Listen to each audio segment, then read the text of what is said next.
ছোট সবার সামনেও কি মারছো?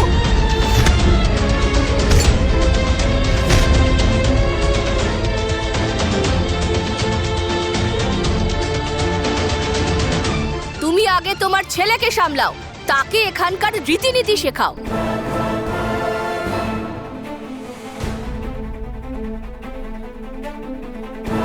আমি আমার মেয়েকে কি করে সামলাবো তা আমার জানা আছে।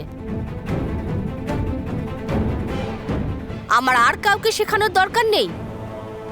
এই আয়।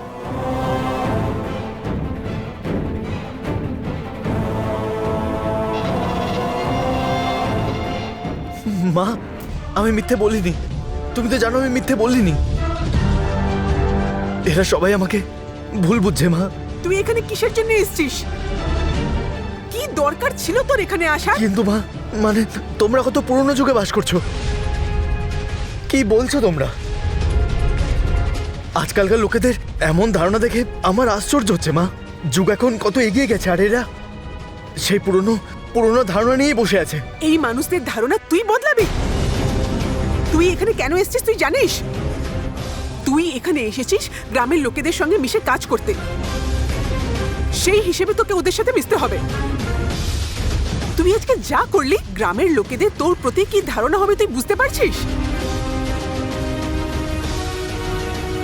তুই কখনো ভেবে দেখেছিস?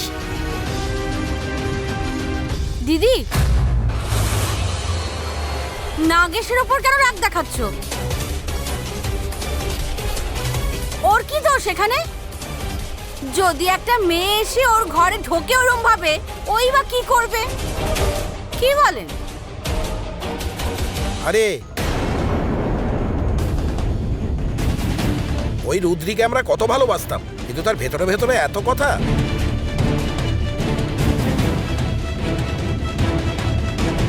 রাধা অন্য জায়গায় বসেছিল, কৃষ্ণ যখন এসে বাঁশি বাজিয়ে দিল আর লীলা শুরু হয়ে গেল।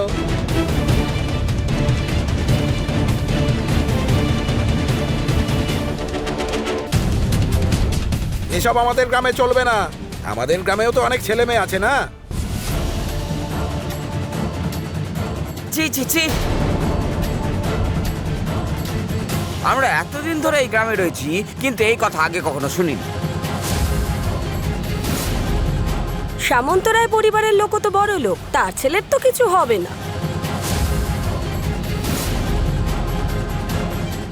আর এই কথাটা যদি সবাই জেনে যেত, তাহলে ওই রুদ্রি কি আর বর পেত? হ্যাঁ, যে যেমন কর্ম করবে সে সেই রকম ফল পাবে। মা, এই মানুষগুলো কত বাজে আলোচনা করছে শুনতে পাচ্ছ? চল এখান থেকে, চল। আমি বলছি তোকে, মা মা মা আমি বলছি না, চল এখান থেকে। মা, রাখি, চলো এবার।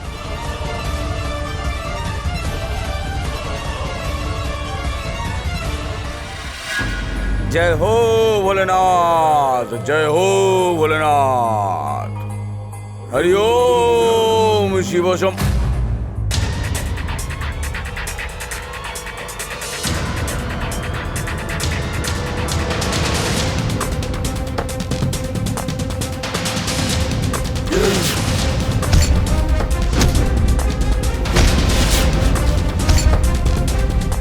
রক্ত। হরি ওম শিব শম্ভু।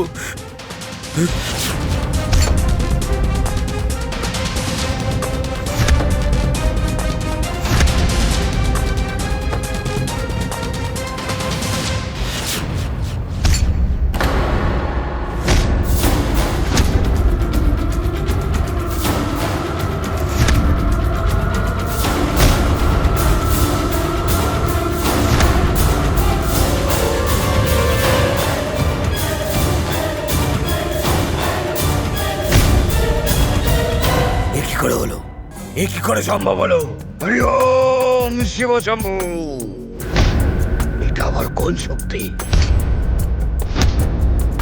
যে আমার মায়ার বন্ধন ভেঙে দিল, যেটা আমার ইচ্ছাধারী নাগিনীকে শেষ করে দিল? আমার রাস্তায় কে বাধা সৃষ্টি করছে? কে? হরি ওম নমঃ শিবায়।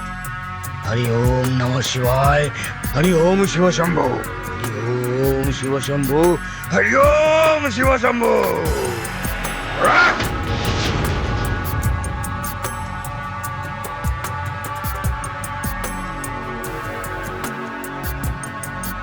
হরি ওম, হরি ওম শিব শম্ভু।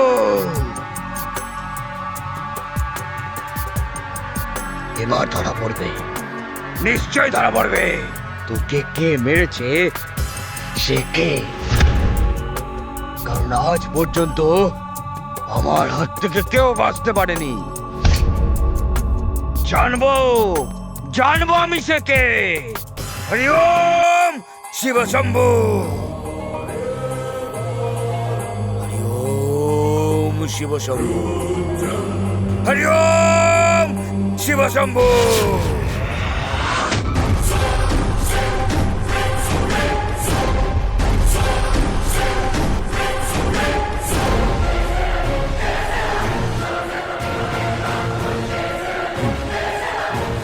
এটা আবার কোন শক্তি ইচ্ছাধারী নাগিনীকে শেষ করে দিল? জানতেই হবে এই নাগিনী কে আর কোত্থেকে এলো। জানবো সব। হরি ওম শিব শম্ভু। মা, মা আমার হাতটা ছাড়ো, মা আমার হাতটা ছাড়ো। মা তুমি এসব কি করছো? মা আমার কথাটা শোনো। মা তুই চুপ কর। আমার কথাটা শোনো মা। যা মা, মা আমার কথা শোনো। মা, মা, মা দরজাটা খোলো মা। মা তুমি কেন আমায় ঘরে আটকে রেখেছো? মা দরজা খোলো মা। মা, মা আমি ওই শহুরে বাবুর সাথে ওই রুমে একা ছিলাম না। মা দরজা খোলো মা, আমার কথাটা শোনো। তুমি ছোটবেলায় ঘরে যেভাবে বন্ধ করে রাখতে এখন সেরকমই করছো। আমি আর ছোট নেই মা, দরজা খোলো মা। মা আমার তো সেটাই চিন্তা। তুই আর ছোট নোস, বড় হয়ে গেছিস। এবার তোর সাথে আমার সম্মান জড়িয়ে আছে, আর সেটাতে দাগ লাগলে আমার চরিত্র কলঙ্ক লাগবে। মা আমার কথাটা শোনো মা, আমি কিছু করিনি, আমার কথাটা তো শোনো মা। কি শুনবো? তুই শোনার কি বাকি রেখেছিস? আরে কে বলেছিল তোকে ওই সামন্ত বাড়িতে যেতে? এমন কি দরকার ছিল যে ওখানে তোকে যেতেই হলো? তুই আমার কথা শুনলি না? শোন, তুই আজকের পর থেকে এই ঘর থেকে বেরোবি না। ওই নাগেশের সাথে আর মেলামেশা করবি না, বুঝলি? শোন, আর যদি আমার কথা না মানিস তাহলে মজা দেখিয়ে দেবো। মা দরজা খোলো মা। মা, মা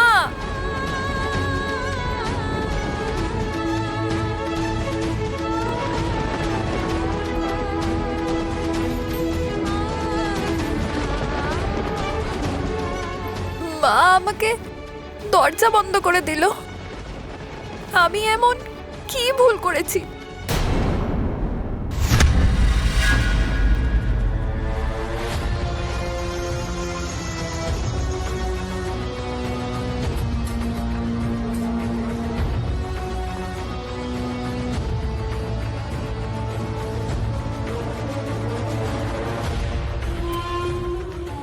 অলকা, কি এমন জরুরি কথা আছে যে আমাকে ডেকে পাঠালে? একটা কথা বলবো বলে। কিন্তু তোমাকে দেখে তো মনে হচ্ছে না যে জরুরি কথা আছে। তুমি তো এখানে বসে আঙুর খাচ্ছ। কথাটা সেরকম বলেই তোমার মনে আনন্দ, কিন্তু তোমার সামনে সেই কথা না বলা পর্যন্ত আমি শান্তি পাবো না। সেই জন্যই তোমাকে ডেকেছি। অলকা, কি বলার তাড়াতাড়ি বলো। শুনলে তুমিও খুশি হয়ে যাবে। আগে বসো তো। আরে বসার সময় নেই, যা বলার তাড়াতাড়ি বলো, আমি কাজ ছেড়ে এসেছি।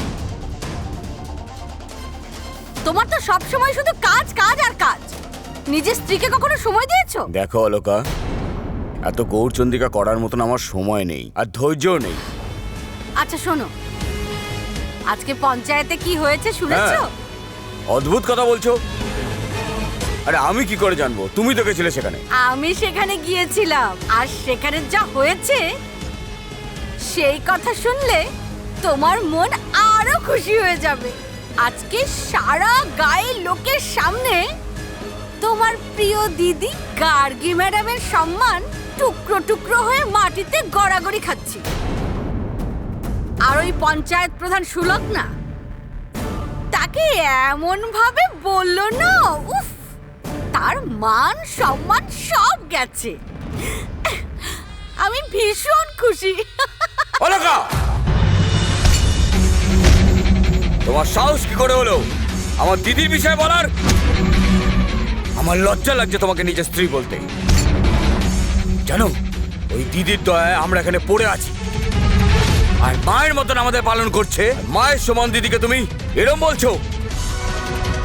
তোমার ভাগ্য ভালো তুমি হচ্ছে আমার ছেলের মা, তা না হলে এক্ষুনি তোমার গলাটা টিপে শেষ করে দিতাম। দাদা, তুই ভুল করেছিস। পঞ্চায়েতে গিয়ে তোর এসব কথা বলা একদম উচিত হয়নি। আমি ভুল কোথায় করলাম? যেটা সত্যি সেটাই বলেছি, না হলে সবাই ভাবতো ওই মেয়েটা সত্যিই চুরি করেছে। সেসব কথাও সত্যি, কিন্তু এই অপবাদটা চুরির অপবাদের থেকেও তো বেশি খতরনাক। এটা একটা মফস্বল গ্রাম দাদা, বিদেশের মতো এখানকার লোকেরা এত ওপেন মাইন্ডেড নয়। তুই একটা ছেলে, তার উপর আবার বড় বাড়ির ছেলে, তোকে কেউ কিচ্ছু বলবে না, কিন্তু গ্রামের লোকেরা ওই রুদ্রের জীবনযাপন করা মুশকিল করে দেবে। ও কমন, তুই তো ড্রামাটিক কেন বলতো? আরে সেটা রুদ্রির ভাগ্য যে নাগিসদার সাথে রুমে ছিল, তাই জন্য তোর কৃতজ্ঞ থাকার কথা। আচ্ছা দাদা, একটা কথা বলো তো, কাল রাতে কোথায় শুয়েছিলে? Don't talk nonsense Mohan.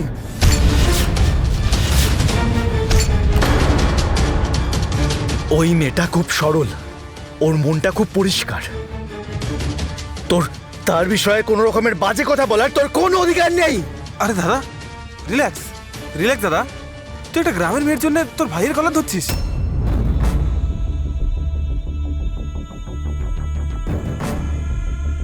Am sorry Mohan, am sorry. It's okay দাদা। দেখ মোহন, আমি চাই না ওই গ্রামের মেয়েটাকে কেউ বাজে কথা বলুক বা কিছু বাজে আলোচনা হোক।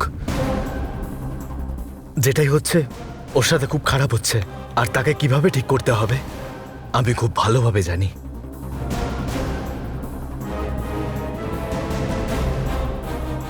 আমি এক্ষুনি গিয়ে রুদ্রের সঙ্গে কথা বলবো।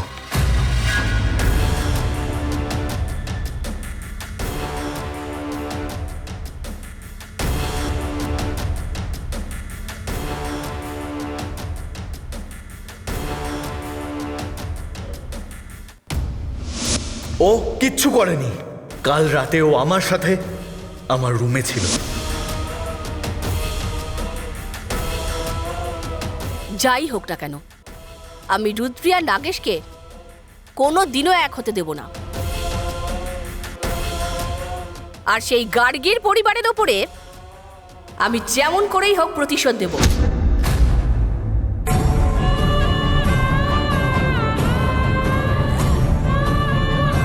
মা, ও মা, দরজা খোলো মা।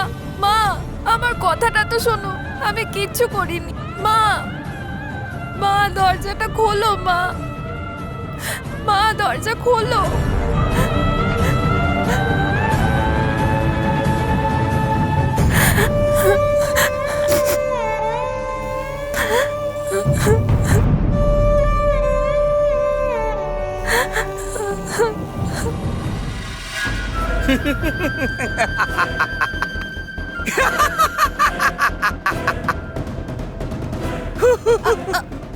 তুমি এরকম হাসছো কেন? এরকম হাসছো? ডার্লিং, অ্যাক্টিং কেমন লাগলো? ভয় পেলে না? আরে আমি মজা করছিলাম। মজা করছিলে? উফ, হে ভগবান, আমার তো প্রাণটা একেবারে বেরিয়ে যাচ্ছিল। উফ, উফ। বেরোয়নি তো? তুমি মজা করছিলে?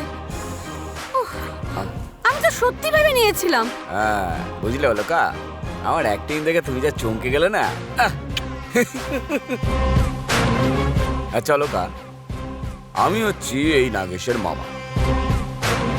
আচ্ছা বলো, আমরা এখানে পড়ে আছি কেন? এর একটাই লক্ষ্য, ইয়েস, আমারও চোখ রয়েছে এই সামন্ত রায়ের ঘরের সম্পত্তির ওপরে। আরে না হলে এই বোনের শ্বশুর বাড়িতে পড়ে থাকতাম। এই সমস্ত সম্পত্তিকে হড়প করে নেওয়ার এটাই আমার লক্ষ্য। আমি ছকে ফেলেছি, আমি ছোকে জাল পেতে বসে আছি। কখন সে সেই জালে পড়বে আর আমি এই বিশাল সম্পত্তি আমার হাতের মুঠোয় নিয়ে নেব। আর সেই জন্যেই আমি আমার জামাইবাবুর হাতে হ্যাঁ মেলাচ্ছি। মাছ কখন টোপটা খাবে আর আমি মাছটাকে খেয়ে ফেলবো। আরে ওই দিনটা কবে আসবে? আমি তো ভালো মানুষের অভিনয় করে করে বিরক্ত হয়ে যাচ্ছি। আমি আর ধৈর্য রাখতে পারছি না, ক্লান্ত হয়ে গেছি। অলকা, ধৈর্য ধরো, সেই সময় খুব শিগগিরই আসবে। আর বড় মাল হাতাতে গেলে বড় খেলা খেলতে হবে, সেটার জন্য সময় তো দরকার নাকি? আমি আর অপেক্ষা করতে পারবো না। এই গার্গী দিদির লেজ হয়ে ওর পেছন পেছন আর কত ঘুরবো? আমি চাই এই বাড়ির মালিক হতে, আর আমার হাতের মুঠোয় সব কিছু নিয়ে নেব। আমার ইশারায় সবাইকে এক এক করে নাচাবো।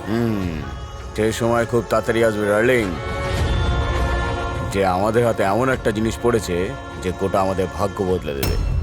কি গো? সময় আসুক, সব বুঝিয়ে বলবো, কিন্তু এখন যা কিছুই হচ্ছে সেটাই হতে দাও। কি কথা বলছো? তুমি আর আমি কি আলাদা নাকি? কি গো বলো। ওকে ওকে ওকে ওকে, দেখো, তুমি যে করেই হোক গার্গীদি আর নাগেশের ভিতরে ফাটল সৃষ্টি করো, বুঝলে? তুমি মাঝে মধ্যে এমন কথা বলো যে আমার অ্যান্টেনায় কিছু ধরে না। আচ্ছা, এসব করলে লাভ কি হবে? অলকা, তোমাকে তো দেখছি সবকিছু বোঝাতে হবে। আর তুমি আমাকে বলো, এই বাড়ির ভিত কি? মানে এই বাড়িটা কার উপর দাঁড়িয়ে আছে? ইট পাথর দিয়ে। ব্যাস, আমাদের সেই ইট পাথরকে ভেঙে মাটিতে মিলিয়ে দিতে হবে, তবেই না এই বাড়িটা ধ্বংস হবে। মানে এই বাড়ির মূল সদস্য হচ্ছে গার্গীদি আর নাগেশের দুজনের সম্পর্কের পাথর। আমাদের সেই পাথর মানে এই ঘরের মূল দুয়ারকে দুর্বল করে দিতে হবে, আর এমন পরিস্থিতি সৃষ্টি করতে হবে আর নাগেশ মানে মানে বিদেশে পালিয়ে যাবে। আর তারপর আমাদের রাস্তা পুরো সাফ হয়ে যাবে। বুঝতে পেরেছো কিনা? বুঝলাম। এবার তাহলে দেখো আমি এই মা ছেলেকে কেমন আলাদা করছি।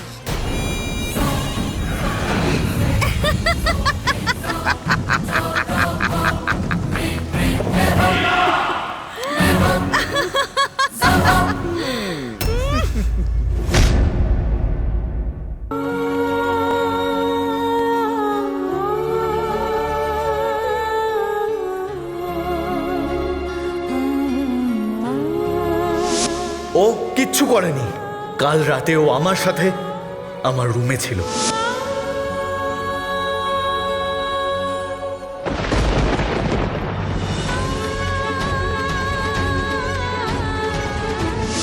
আমার মেয়ে রুদ্রি কোনো দিনও এই কাজ করতে পারে না। আমি মিথ্যে কথা বলছি না।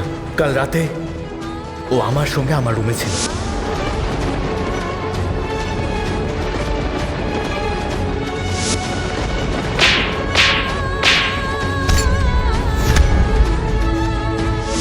তুমি আগে তোমার ছেলেকে সামলাও, তাকে এখানকার রীতিনীতি শেখাও। আয়। নাগেশের ওখানে গিয়ে এসব কথা বলার দরকারটা কি ছিল? সে সে পঞ্চায়েতে গেছিলই বা কেন? দিদি, তুমি অযথা নাগেশকে দোষারোপ করছো। সে যেটা করেছে একদম ঠিক করেছে। তুমি তো জানো, আমার মনও সেটাই বলছে। রুদ্রি ওই রূপোর টাকা একদমই চুরি করেনি। আমার তো মনে হয় ওই রূপোর টাকাটা অন্য কেউ চুরি করে নিয়ে রুদ্রির ব্যাগের মধ্যে রেখে দিয়েছে। তোমার কথা ঠিক রাখি, তুমি তো আজকে সবকিছু নিজের চোখে দেখলে। গ্রামের লোকেরা কেমন রেগে গেছিল। যদি আমার নাগেশকে ওরা সবাই কিছু করে ফেলতো তখন। বৌদি, তুমি অযথা কেন চিন্তা করছো? কারণ তুমি মা তো। কার এত সাহস হবে বলো তো নাগেশের ওপর হাত তুলবে? তাছাড়া আমাদের নাগেশ খুব সাহসী, ওর অনেক বুদ্ধি। দেখলে না আজকে গ্রামের মানুষের সামনে রুদ্রিকে সে কেমন অপমানের হাত থেকে বাঁচিয়ে দিল? দেখেছিলে তো? বাঁচালো? তা নয় তো আর কি। রুদ্রির কি কোনো শাস্তি হয়েছে? হয়েছে কি?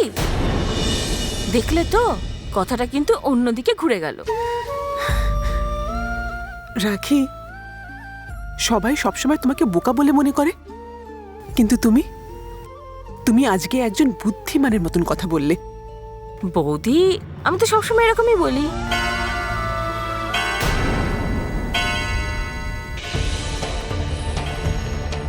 গুরুদেব আজকে সেই নাগিনীকে শেষ করবে বলেছিল। আমাকে আমাকে তাড়াতাড়ি ওখানে যেতেই হবে।